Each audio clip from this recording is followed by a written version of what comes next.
सासरच्या छळाला कंटाळून विवाहितेने 2 मुलांसह शेततळ्यात उडी मारून आत्महत्या केल्याची धक्कादायक घटना समोर आली आहे। दिंडोरी तालुक्यातील खतवड येथे विवाहितेने 2 मुलांसह आयुष्य संपवलं आहे।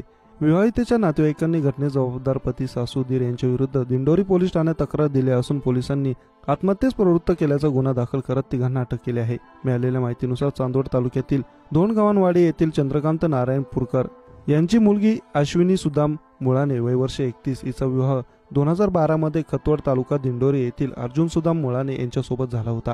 लग्नानंतर काही दिवसापासूनच मृत अश्विनीचा माहेरून पैसे आणण्यासाठी छोट्या मोठ्या कारणांनी शारीरिक तसंच मानसिक छळ सुरू झाला।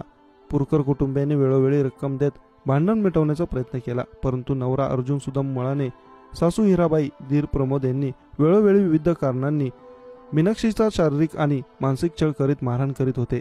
त्यामुळे त्यांच्या जाचाला कंटाळून 26 एप्रिल रोजी त्यांच्या शेततळ्यात मोठा मुलगा सिद्धेश अर्जुन मुळाने वय वर्ष 9, लहान मुलगा विराज अर्जुन मुळाने वय वर्ष 6 यांच्यासह उडी मारत आत्महत्या केली असल्याबाबत फिर्याद दिंडोरी पोलीस ठाण्यात दिली आहे। पोलिसांनी तिघांविरुद्ध गुन्हा दाखल करत त्यांना अटक केली असून मध्यरात्री 2 मृतदेह पाण्यातून काढण्यात आले, तर एक मृतदेह आज सकाळी मिळाला।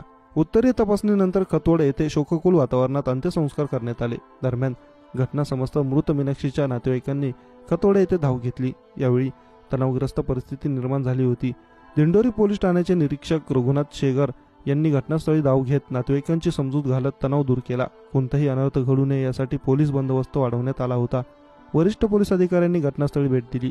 नातेवाईकांनी ज्यांच्याकडून त्रास होत होता त्यांची तक्रार केली आहे। मृत मीनाक्षीच्या माहेरच्या नातेवाईकांनी पोलिसात फिर्याद देत असताना केवळ ज्यांच्याकडून त्रास होता त्यांच्याबाबत फिर्याद दिली।